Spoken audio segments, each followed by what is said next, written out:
My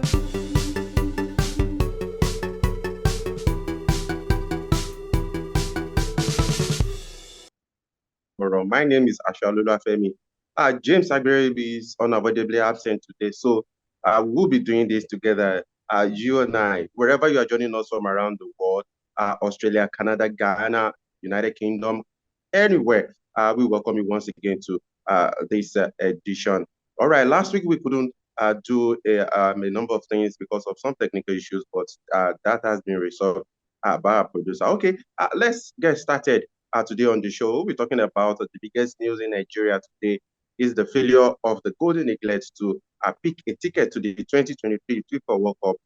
They lost to Burkinafaso 2-1 yesterday in the last quarterfinals of the competition ongoing in Algeria. And of course, the technical crew have said that they are sorry that they failed to meet the expectations of Nigerians because particularly Nigerians so much have trust in this team compared to even the Flying Eagles who will be kicking off their campaign at the Under-20 World Cup very soon.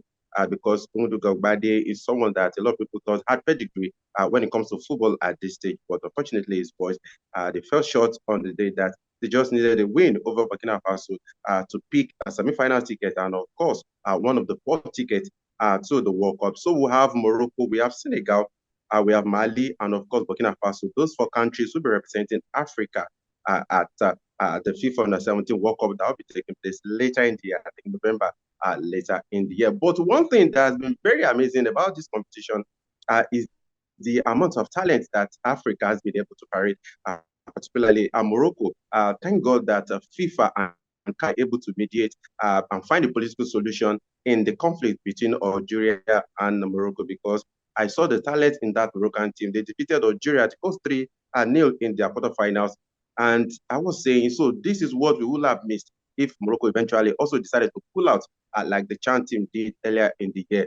And Senegal, we've been drumming about Senegal, about their deliberate attempt to push the country's football forward from the senior team to even the lower kid. That Senegal are doing marvelously well.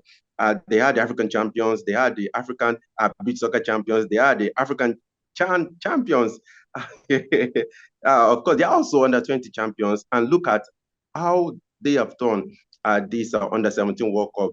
Amara Diop is the name on everyone's lips right now. That young man, 5 goals. And I would be surprised if he doesn't get an agreement with a major team in Europe before, even after this competition. He's been wonderful. He's a huge talent. And it reminds me of Sadio Mane. But fortunately, he said he wants to be like Victor Osimhen, not Sadio Mane. A lot of people will expect or will have expected him to say he wanted to be like Sadio Mane, but he said he dreams of being like Victor Osimhen.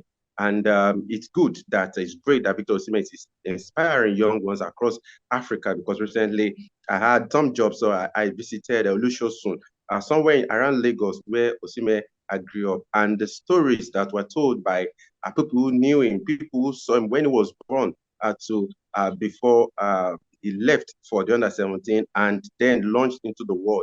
It was a very, very touching and inspiring story. So it is good that Osimhen is inspiring the young ones across the African continent. Okay, let's still talking about Nigerian football. The 2023 average Nigerian Professional Football League season is just one game for some clubs before we will know who the top 6 clubs who will be featuring in that tournament. Just a short competition that will determine the winner of the 2023 season. So quickly, after 17 games in Group A, we have Bende Insurance. They're still topping with 33 points. Yemba 31, Remo Stars 30, Aqua United 29, then Plateau United 25. For Plateau United, remember the campaign in the CAF Confederations Cup this season, and the only way for them to get to pick a continental ticket for next season is the Confederations Cup. And of course, in the round of 32, they defeated Enyimba 2-3 on penalty. So I think Fidelis Lechuko and his boys, of course, they are aware that the only way to play in the ticket in the continent, I meant to say, is to win the Confederations Cup because that will get them at least a ticket to the CAF Confederations because there is no way they're going to make the top 6. They have one game left and they wouldn't even catch up with Bender Insurance at the top of the table. So in Nigeria, we have Group A and Group B. So only the top three teams in each group will make it to the Super Six that will eventually determine the winner of the season, because it's an average season. Then in Group B, we have Lobby Stars 30 after 17 games. Rivers United, remember the campaign in the CAF Confederations Cup after dropping from the CAF Champions League, that 14, they have 26 points from 14 games. So they have enough games to catch up. Backlog of fixtures for Rivers United and Doma United after 16 games. They have 26 points. Then Sunshine Stars also 24 points after 16 games, and Abia Warriors 24 points from 17 games. So in Group B, there's still so much to play for, because Rivers United, they have about 4 games now, 3 games standing. Then Group A, it's almost certain. Bender Insurance have picked one of the tickets available in that. Remember, they won the Nigeria National League, the lower cadre before they got promoted to the NPFL this season. So that is that about Nigeria. But the story that everyone is still talking about is the disappointment of the Golden Eaglet, the failure to make it to the round of 4, that is the semi-final, and also pick a World Cup ticket. Okay, let's talk about the Nigerian Professional Football League, because recently the IMC, the league body that is in charge of the league this season, they clamped down heavily on Plateau United. About 2 weeks ago, we saw a very ugly scene again in Nigerian football, where fans of the club, they pounced on officials. It was very, very sad. And of course, the IMC, they have taken a decision, and they fined the club 2.5 million naira, and the stadium as opposed to the fans. So Plateau United is being from bad to worse for them this season regarding domestic activities. Remember, I said they are 5th in Group A, and now they've been fined 2.5 million naira, and the stadium has been closed at least for their last game of the season. Of course, like I said, they are in the final. No, the last 16 now of the CAF, the Federation Cup right here in Nigeria, like the FA Cup, like the one we have in Ghana. They are in the last 16. So the club has been fined 2.5 million naira, and the stadium has been closed to fans. And of course, they were deducted 3 points. That has been the standard this season for every club who has failed to caution their fans about conduct when it comes to match days.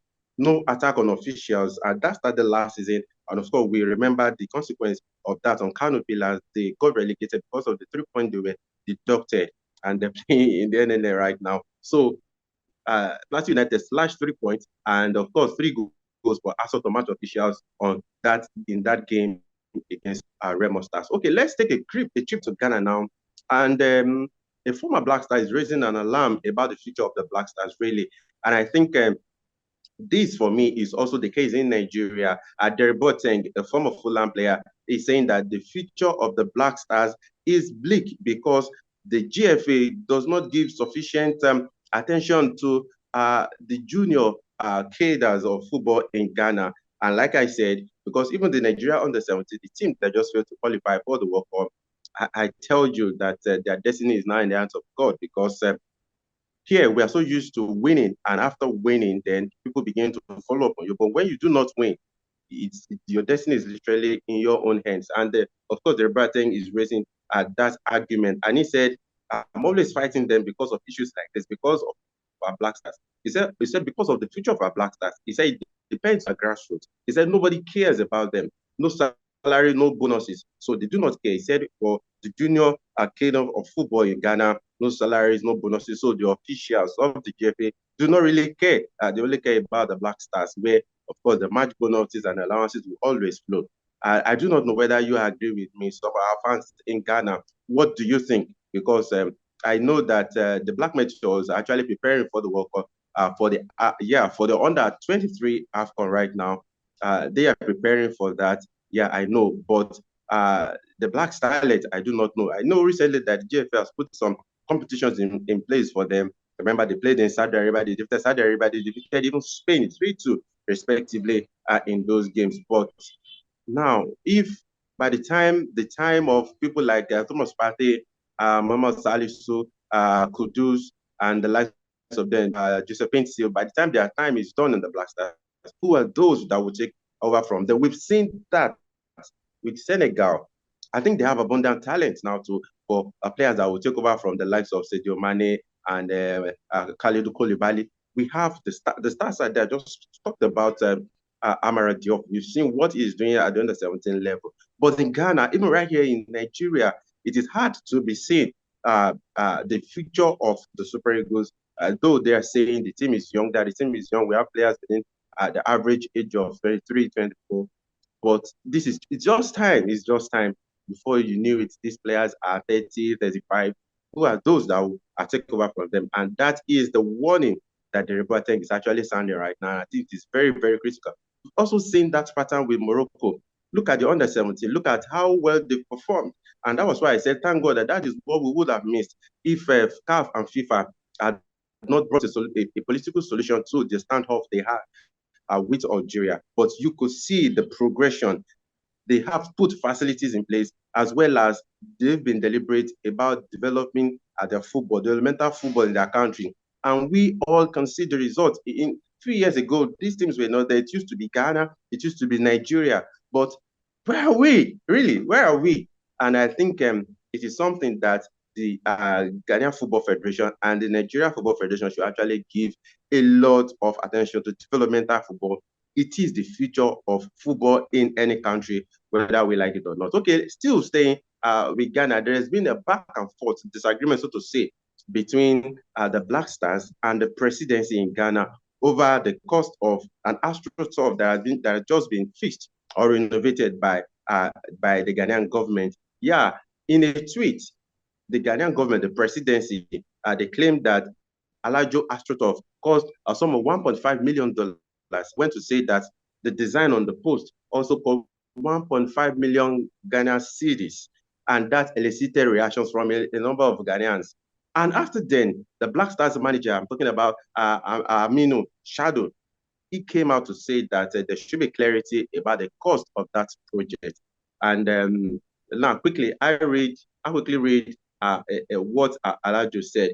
Okay, he said the post quote $1.5 million as the cost of AstroTurf, while the picture quote 1.5 million cedis. He said, which is which? He asked, trying to clarify something there. And that is something that we always talked about, how we do things right here in this climate. There is always no synergy. And apart from that, the honesty is always not there, because this is apparently a manager, a team manager in the Black Stars, trying to question the cost, whether we like it or not. What he's trying to make clear here is the cost of this said project, because the presidency said it cost $1.5 million, and the design of the post cost 1.5 million Ghana cedis. And he's trying to say, can you be at least clear about what you're talking about? In one, you say $1.5 million, and another, you say 1.5 million cedis. I think that wait in the next few days to see if that is sorted out. But apparently, obviously, it means that something is amiss.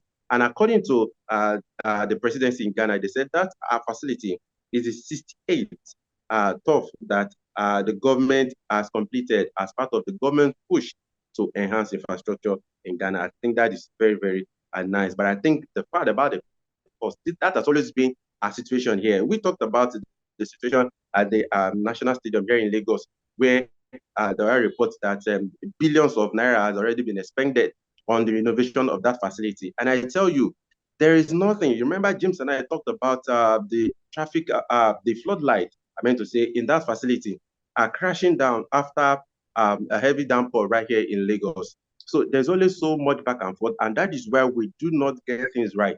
And like I always say, if you're not ready to do things the right way, we should just pack our bags and go home until when we are ready to emulate people who are ready to do things the right way. Now, let's talk about the FA Cup in Ghana. Of course, this weekend, there's going to be FA Cup games, so there wouldn't be league games in Ghana. The Pepper Premier League in Ghana wouldn't be taking place this weekend until next weekend. But quickly, we'll talk about it because Unso Treman and Pastor King Faisal, they're going to be taking on one another, each other, in one of the FA Cup semi-finals. And Unso Treman, coach, has said that he has started his boys to go ahead and win this time. So we're waiting to see who is going to make the final. Remember, there is a continental ticket that is attached to this competition.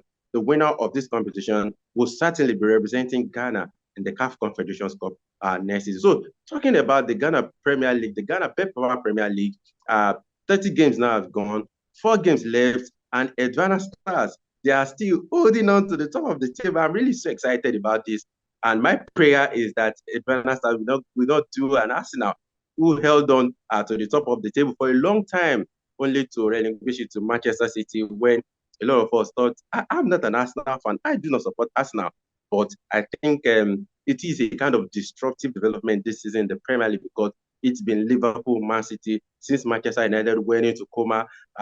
It's been Liverpool, Man City. But for Arsenal to have come from nowhere to challenge Man City, I think it's something that is very, very, very comical. But unfortunately, now their destiny is not in their hands because as much as City continues to win their game and Arsenal wins theirs, City at the end of the day will be crowned champion. So I'm hoping, I'm praying that Edwana Star will be able to hang on. So after 30 games, they have 52 points, followed by Medema, who have 50, then Beckham, they have 48 points. Then Berekum Chelsea, 46, Hearts of Oak, and Ashanti Kotoko. I think those are out of the title this season. Perhaps they could be pushing for a continental ticket. And only one of them, I think only one of them would be able to get something. Trust me. Maybe, I wouldn't know because Hearts of Oak are on 45 points. Then Ashanti Kotoko are on 44. So maybe one of them will be able to pick perhaps a Champions League space or a CAF Confederations Cup space. Let's just get our fingers crossed as far as that is concerned. Okay, so like I said, the Black Metals, the Ghana under 23 team, remember they defeated Nigeria to qualify for the Afcon that will be taking place very soon. It will be taking place in July, actually. And of course, the assistant coach of the Black Metals, Godwin Atram, has come out to say that they are preparing. And remember, they've been drawn in the same group with host Morocco, Congo, and Guinea. Now, this drops a point in my mind, and it is about what is happening to other African countries. Because recently we've seen Algeria, Ghana, Egypt. Sorry about that. We have Algeria, Morocco, I should say, Algeria, Morocco, Egypt, North Africans hosting CAF competitions. What happened to other parts of Africa? What have we been doing with our facilities? Have we been sleeping on them? Have we been renting them out for parties and political functions? Now, the North Africans are deliberate about their sports development. This is what I'm talking about. I'm very sure that in no time we will see Senegal also bidding to some of these things. So Nigeria and Ghana, what's actually going on? Nigeria, Ghana, Cameroon. We've been the powerhouse in African football, but our infrastructure are in decay, complete decay, because this is the reason why we cannot even bid for this competition.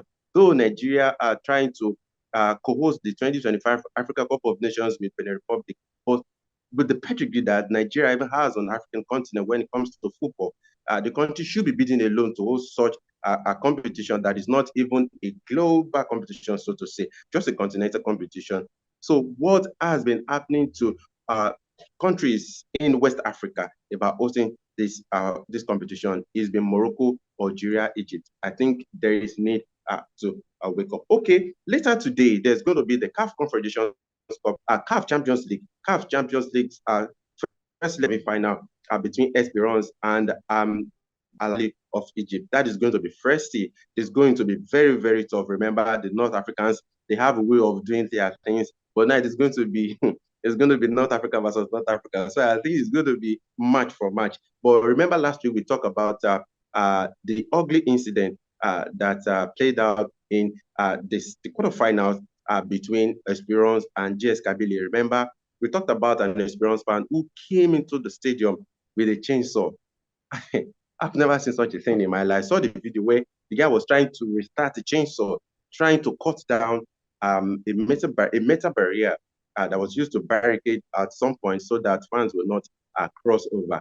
So I do not know. And CAF has been mute over this. So the question that a lot of people have been saying in the build-up to this particular game is it going to be played behind closed doors? And CAF has not said anything regarding that because it was very shameful for that to be seen. We saw everywhere in a stadium in a game that that was concluded peacefully. These are even experienced fans who the team won, qualified for the semi-final, but yet the fans just couldn't just keep calm. So we'll see how that pans out later today. So in the second leg, the first leg of the CAF Champions League, we'll be having Esperance take on Al Ahly today. Then tomorrow, it is going to be Mamelodi Sundowns. They will be traveling to Wydad in Casablanca to take on the Moroccan side tomorrow, Saturday. Okay, so in the CAF Confederation Cup, remember Rivers United, they got dumped out by Young Africans. So the second leg, the first leg of the semi-finals were played last week. So the second leg will be taking place this weekend. Of course, Gallant, they will be hosting Young Africans. Then USM Oja will be hosting ASEC. That game will also be taking place on Wednesday. So, of course, the season across Europe is rounding up now. Of course, Joseph Prince has been nominated for an African award in Belgium. Again, he's had a fantastic season. I remember they are currently in the playoff now. I remember he said some weeks ago that if a Super Eagles striker, Paulo Nacho, had not left, that Genk will have wrapped up the title before it even went into playoffs.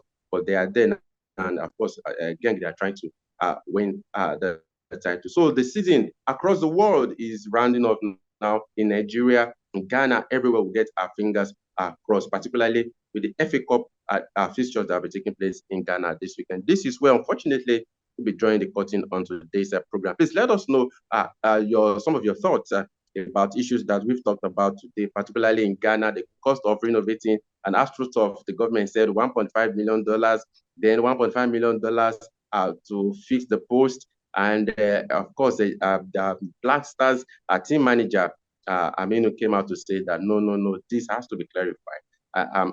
I just hope that someone has not been sanctioned for that, because in Africa, the high-handedness is always at the highest level. So let us know some of your thoughts on issues that we've talked about today. We'll see you all on Monday. Hopefully, James Agberi will be here. I remain Ashale. Bye for now.